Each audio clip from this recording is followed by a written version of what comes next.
Rubén, las estadísticas son buenas, que cada vez vamos a vivir más, pero realmente vivir más tampoco sé si es demasiado bueno. Yo tenía un dato de esta mañana. Creo que en los próximos 10 años, según las estadísticas, las enfermedades degenerativas van a aumentar un 20%. Y, y esto, claro, nos lleva a pensar que no sé si vivir más tiempo es tan bueno, ¿no? Pues la verdad es que vivir por vivir creo que no merece la pena si vives en malas condiciones. Pero bueno, y si te toca vivir, pues eso, incluso con enfermedades degenerativas y demás, en el tema que a nosotros nos atañe, pues más vale también vivirlo libre, ¿no? En vez de estar sujetado y con la libertad constreñida, ¿no? Exactamente, porque vosotros por lo que lucháis es precisamente porque estas personas afectadas por enfermedades degenerativas y por enfermedades mentales, sobre todo personas mayores, no se les sujete, no se les ate en los centros donde son atendidos, ¿no? Que es una práctica más habitual de lo que creemos. Sí, en España hace unos 10 años o así teníamos con sujeciones al 40 y tantos por ciento de la población que vivía en residencias geriátricas. Hoy en día en España ya afortunadamente tenemos en torno al 25% de personas viviendo atadas. Sí. A ver, estamos denunciando esta situación, pero realmente no lo hacéis vosotros desde vuestra fundación, no lo hacéis desde un punto de vista crítico con las personas que lo hacen, porque quizás a lo mejor crean que es necesario, ¿no? Vamos, nosotros constatamos una cosa muy sencilla y es que siempre hay alternativas a las sujeciones físicas, siempre, siempre es rarísimo, quizá uno por cada 1000 casos, uno por cada 500 casos, pues a lo mejor hay que atar a esa persona pues porque tenga algún problema neurológico rarísimo, donde está doblada sobre sí misma y se hace daño, entonces a lo mejor ahí sí que se puede justificar una sujeción física, pero en geriatría en general siempre tenemos alternativas a las sujeciones físicas.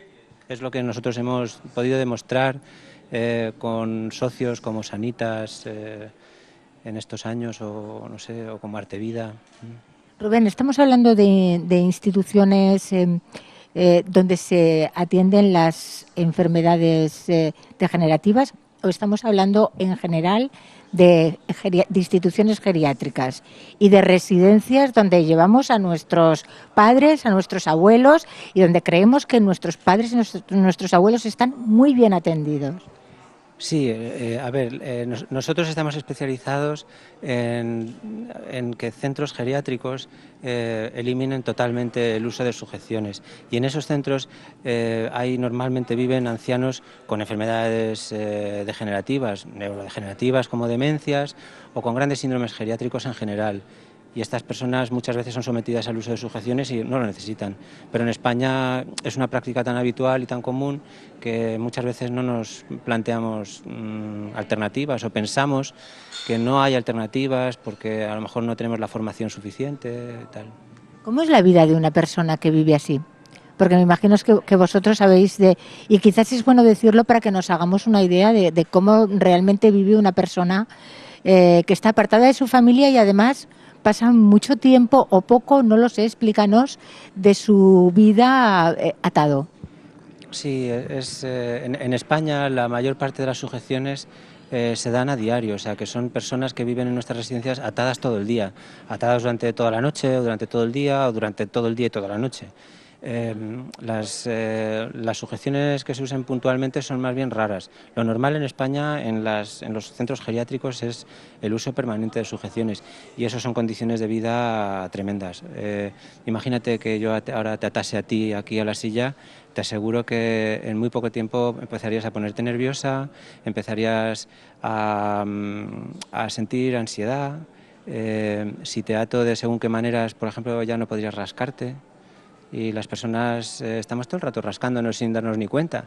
Imagínate que duermes atado a la cama con muñequeras y que no puedes tocarte, no te puedes rascar. Son situaciones muy físicamente y psicológicamente terribles para la persona, aunque tenga demencia y demás. Hay también otro mito, y es que dicen, bueno, tiene demencia, no se entera de nada. No es cierto, la persona con demencia vive las cosas igual que nosotros, puede que cognitivamente no pueda racionalizar su vivencia, puede que no pueda reflexionar profundamente sobre ella, pero la vivencia de los sentidos y cogniciones muy básicas son muy parecidas a las nuestras. Por ejemplo, nosotros empezamos a trabajar con esto con el doctor Burgueño de CEOMA, que es el que inició el Programa Nacional de SATAR, porque nosotros estamos especializados en manejo de trastornos de conducta, en demencia. Nosotros sabemos manejar a las personas mayores cuando empiezan a tener trastornos de conducta, y eso es importante a la hora de quitarle sujeciones a la gente. Y hemos visto que mucha gente que está alterada conductualmente lo está porque está atada. Entonces, en el momento que quitas el cinturón, la persona se tranquiliza. Eso es muy habitual, ¿no? Un poco la pescadilla que se muerde la cola. También les provocamos esa ansiedad sometiéndolos a este maltrato, porque no es otra cosa que un maltrato, ¿no? Sí, a ver, yo creo que en España todavía no me atrevería a decir que es un maltrato intencionado, porque nuestro nivel de formación en España es muy bajito en este sentido y no lo hacemos con una mala intención. Pero sí que es verdad que en países ya más adelantados el uso de sujeciones se considera maltrato. Piensa, por ejemplo, que tú para irte a la cárcel tienes siempre un juez y un abogado defensor y tal, y restringir tu libertad es una cosa muy seria, pero ningún juez te va a condenar a estar atada. O sea, es una cosa bestial. O sea, si lo piensas fríamente, vivir atado es peor que vivir en una cárcel, ¿no? Y bueno, es una cosa terrible realmente. O sea, que los humanos nos atemos unos a otros así es muy fuerte. ¿Las familias son conscientes de todo esto o un poco hacen oídos sordos, ojos que no ven, corazón que no siente? Las familias reaccionan de forma distinta en distintos países.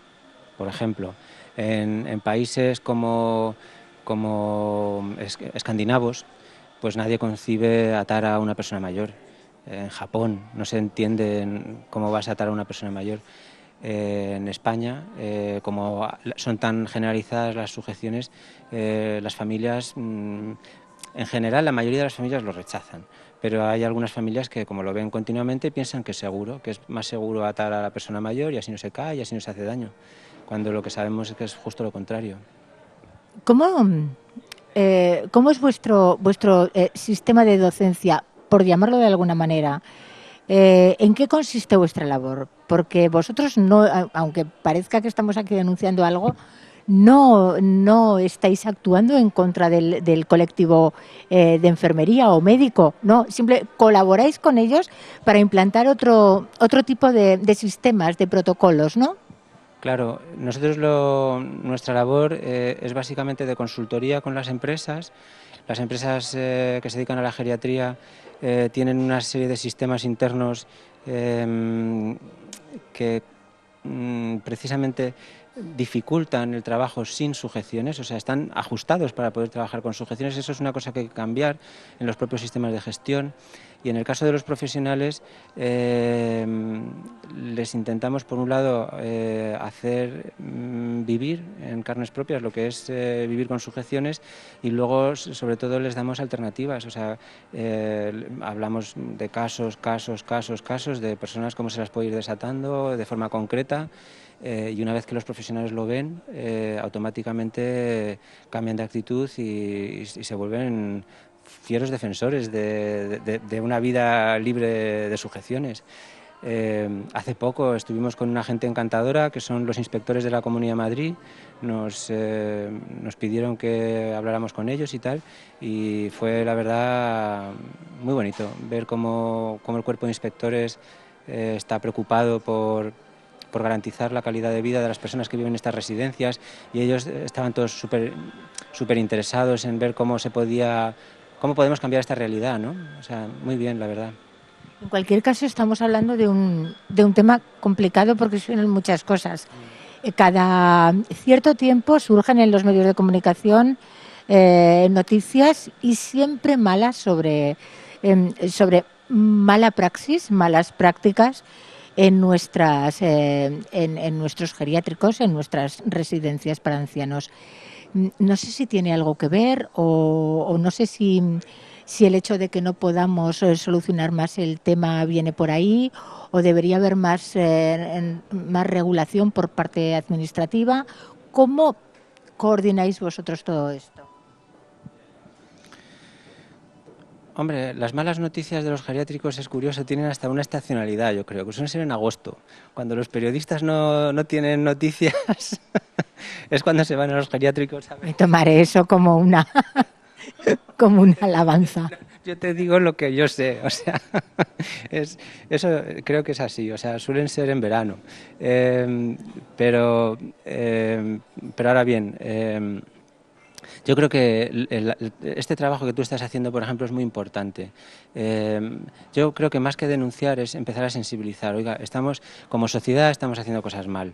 O sea, como sociedad, por ejemplo, tú entras en un hospital y te ponen barandillas, te ponen sujeciones, cualquier enfermera, en cualquier hospital de España, te pone una sujeción simplemente porque andes un poco inestable, porque estés un poco mareado, porque tenga cualquier duda de que puedas tener cualquier síntoma psiquiátrico, y lo único que hacen es empeorarte, te pones todavía peor, con lo cual te tienen que dar psicofármacos, con lo cual tu marcha empeora, aumenta tu probabilidad de caída, con lo cual entras en una especie de espiral de sujeción y de constricción tremenda, ¿no? O sea, que la situación en los hospitales es realmente todavía peor que en las residencias, ¿no?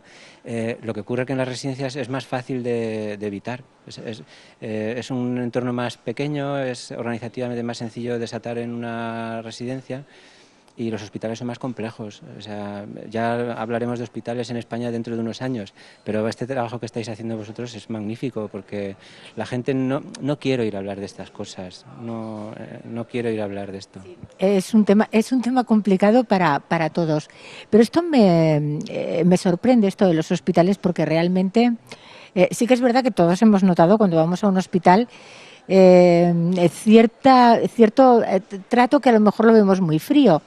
Entendemos porque se nos ha enseñado eso, que los profesionales de la medicina tienen que tomar distancia sobre el estado de los pacientes. Pero quizás hayan tomado demasiada distancia y nos vean, no sé, como cosas a arreglar, como una especie de motor que hay que arreglar y punto. Sí, eso es cierto. O sea, nuestro modelo biomédico tiende a ser bastante mecanicista muchas veces, pero ocurre mucho, o sea, pero cada vez hay médicos más avanzados y enfermeras más profundas que ven a un ser humano y luego ven en segundo lugar sus enfermedades. Pero sí que es cierto que se tiende a ver primero la enfermedad y luego de paso casualmente hay una persona ahí, es verdad, ¿no? Entonces ese tipo de actitudes es el que favorece precisamente el uso de sujeciones. El uso de sujeciones además viene dado por este factor de alienación, por un lado, por otro lado un factor de comodidad, porque claro, un paciente que te puede dar problemas de caídas, quizá de conducta y demás, la mejor manera de quitarte tu trabajo es atándolo. Claro, ya está, ya no tienes ni que vigilar ni nada, ya está atado, ¿cómo le va a pasar nada, ¿no? Entonces, claro, lo que no ves es todos los efectos secundarios que producen las sujeciones, ¿no? Como, pues eso, a nivel psicológico, ira, rabia, depresión, pérdida de las ganas de vivir si las estás utilizando a largo plazo, humillaciones. Hay personas que están cognitivamente bien y que viven las sujeciones como una humillación profunda hacia su persona, y luego un montón de problemas físicos como por ejemplo pérdida de masa muscular,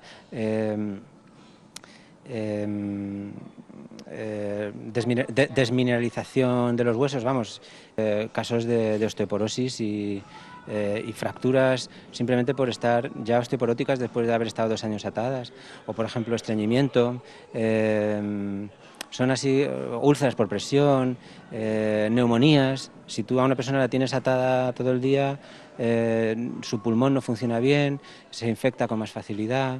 etcétera. O sea, cuando tú atas a una persona no solo puedes ver el hecho de que a lo mejor justo en ese momento no se caiga, tienes que pensar a más largo plazo. A más largo plazo estás haciendo una serie de daños irreversibles a esta persona. ¿Qué podemos hacer, Rubén? Porque claro, sí que es verdad que muchas veces vas a los hospitales y tendrán muchas ganas, te da mucha pena de ti mismo y tendrán muchas ganas de decirle a la enfermera, oiga, ¿por qué no me trata usted un poquito mejor, no? ¿Qué es lo que podemos hacer? ¿Qué es lo que podemos, no sé si exigir o pedir o no sé? Yo creo que podemos aprender mucho de lo que ha pasado en otros países y aplicárnoslo a nosotros. Te voy a poner un ejemplo, entre los americanos y los ingleses. El modelo inglés, que usa muy poquitas sujeciones, apenas se utilizan en Inglaterra, parte de la base de que lo más importante en la vida de un paciente es su autonomía, su dignidad, ser capaz de hacer cosas, y siempre se toman en consideración pues eso, que hay que vivir con riesgo, o sea, y que pueden haber caídas y que te puedes hacer daño. La institución entonces lo que hace es le da prioridad a la autonomía y hace todo lo posible para que probabilísticamente las probabilidades de que alguien se caiga y se haga daño sean las menores probabilidades posibles, pero no se plantea excluir esa posibilidad, porque no se puede excluir. Una persona mayor, una persona vieja, se caerá por ser vieja. Eso, igual que yo, si me hago viejo, me puedo morir de cáncer de próstata. No tiene nada que ver ni con la residencia ni con nadie, es un proceso biológico. Los americanos hacían como los españoles. Los norteamericanos daban prioridad a la seguridad. Ellos tenían muchos problemas de litigios y demás, y entonces ataban a las personas mayores y han atado tanto que han tenido que legislar. En el año 87 sacaron una ley, porque tenían igual que en España un 40 y tantos % de personas mayores atadas en las residencias, y hoy en día están en el 5 y pico % y lo han conseguido erradicar. Vamos, erradicar no, pero hay estados enteros en Estados Unidos que ya lo han erradicado. Pensilvania está a la cabeza, le siguen todos los estados de la costa este. Hay algunos estados como, por ejemplo, curiosamente los más hispanos, como Texas, Alabama, California y tal, que están todavía altos de sujeciones, pero bueno, ya están en el 10%, estos que digo que están altos. Pero bueno, ya quisiéramos en España estar ya en el 10%, pero vamos, en España lo conseguiremos, seguro. No sé si influye, pero no sé si influye la crisis en esta lucha o no. No sé si, ni siquiera sé cómo se le ocurre a un grupo de personas crear una asociación para esto. Y esto también quiero que me lo expliques, pero también y sobre todo, en esta lucha que lleváis, ¿qué parte tiene la administración, qué parte tiene la parte privada? Y si estamos en estos momentos con el chip, con todo lo que está pasando, con toda la crisis que nos está cayendo, de preocuparnos de estas, dirían algunos, minucias. Hombre, el que inició todo este movimiento es un médico del Hospital Gregorio Marañón de Madrid, el doctor Burgueño. Ese se asoció con CEOMA, y es el mérito de la Confederación de Organizaciones de Mayores de España, es el mérito de iniciar todo este movimiento, ¿no? Luego nos fuimos apuntando otros, y bueno, en el caso nuestro, por ejemplo, nos hemos dedicado a desarrollar técnica, ¿no? O sea, cómo desatar con seguridad, cómo trabajar sin ataduras, y que a la vez las caídas estén controladas y no aumenten, ese tipo de cosas. Eso es el punto en el que estamos nosotros, porque nos interesa el tema de las intervenciones no farmacológicas. Eso es por lo que se nos conoce a nosotros. Nosotros, a María Wolf se nos conoce por terapias no farmacológicas, y las terapias no farmacológicas las puedes aplicar a la persona con demencia o al paciente geriátrico, a las familias o a los cuidadores profesionales. Entonces, el área de los cuidadores profesionales es el que nos atañe aquí. O sea, nosotros en nuestras intervenciones para desatar actuamos sobre las conductas de los cuidadores profesionales para que aprendan a no utilizar sujeciones, y también, lógicamente, sobre los familiares, que a veces tienen que colaborar, claro, porque el familiar español está a veces está condicionado pensando que las sujeciones le dan seguridad a su madre y tal, y les cuesta ver que, claro, que con las sujeciones en el fondo estamos empeorando la situación de esa persona, ¿no? Quizás lo estoy viendo yo también desde un punto de vista legal, porque también qué ocurre con muchas veces en las residencias dicen, no, es que si se nos cae un enfermo y se rompe algo, es que enseguida nos vienen las denuncias y tal. ¿Cómo puede entender también la familia que puede ocurrir que si su pariente, su padre, su madre tiene cierta libertad, también tiene que asumir que puede sufrir una caída y hacerse daño? Claro, una de las perversiones del uso generalizado de sujeciones estriba en que las residencias han creado la ilusión, la fantasía de que una persona mayor puede vivir segura en una residencia, y es falso. Es totalmente falso. Una persona cuando ingresa a una residencia tiene 3 veces más riesgo de caerse que si está en casa. Y eso no lo saben las residencias, no lo saben, porque no conocen esas estadísticas. Nosotros sí, pero se lo decimos. O sea, lo primero que hay que decirle a una persona cuando ingresa en una residencia es: usted, por estar aquí, tiene 3 veces más riesgo de caerse que si estuviese en casa. Eso, primer punto. O sea, que vayas a donde vayas, si eres mayor o viejo, o sea, por llamar las cosas por su nombre, pues nos podemos... Llegaremos todos y ojalá, ¿no? Yo quiero llegar a viejo, sí, sí. Y sin atar. Y sin atar, por supuesto. Entonces, ¿dónde estábamos? Sí, estábamos hablando en que una persona mayor tiene muchos más riesgos de caerse en la residencia que en casa. Claro, las familias tienen que entender que las personas mayores se caen. Entonces, la familia tiene que denunciar si el centro es negligente. Si, por ejemplo, el personal ve a un residente al lado de una escalera o de una rampa peligrosa y sabe que esa persona tiene riesgo de caída y pasan de largo y no hacen nada y se cae y le pasa algo, evidentemente hay que denunciarlo. Pero denunciar a un centro porque una persona mayor se ha caído en un pasillo, eso no se debe de hacer, porque es pretender que la residencia garantice la seguridad de las personas, y eso no es viable, es imposible. Es que aunque tuviésemos un cuidador por residente, seguirían habiendo caídas. Te voy a dar una prueba además. Mira, las personas que están atadas también se caen. Y dices, ¿cómo es posible eso? Pues es posible, por ejemplo, en las duchas, cuando tú estás duchando a una persona mayor, esa persona se te puede escurrir en la ducha y caerse al suelo y romperse un fémur. O sea que aunque la ates durante el día, luego siempre va a haber momentos en las transferencias en los que esa persona se te puede escurrir, y que se te escurra alguien en una ducha no es una negligencia, es un accidente. O sea, las personas mayores se pueden caer y se pueden morir como consecuencia de una caída, pero también hay que decir que la probabilidad de que alguien se muera, una persona muy mayor que se muera como consecuencia de una caída, es solo una caída de cada 100. Entonces, atar a 99 personas para prevenir una caída es una desproporción total. Es como si tú y yo decidiéramos no salir ya más a la calle porque sabemos que tenemos una probabilidad de ser atropellados por un coche. Rubén, ¿qué está pasando con una sociedad, o con una sociedad general, no solamente la española, que algo tan que tenemos que asumir con tanta naturalidad como es hacerse viejo, vamos a decirlo, no hacernos mayores, no, hacernos viejos, tiene que suponer perder la dignidad al 100%? Ahora que me comentabas lo de las duchas, pues esto de mantener las puertas abiertas en las duchas para ayudar a la gente a ducharse, es una pérdida de dignidad absoluta y total. En una sociedad tan avanzada como la nuestra, esta pérdida de la dignidad es necesaria. ¿Qué está ocurriendo? ¿Qué ocurre con nuestra sociedad? Yo creo que los profesionales perdemos ciertas sensibilidades cuando estamos trabajando en los centros a diario. Hay una serie de hábitos adquiridos y eso varía mucho de países en países, tiene que ver mucho con nuestra mentalidad.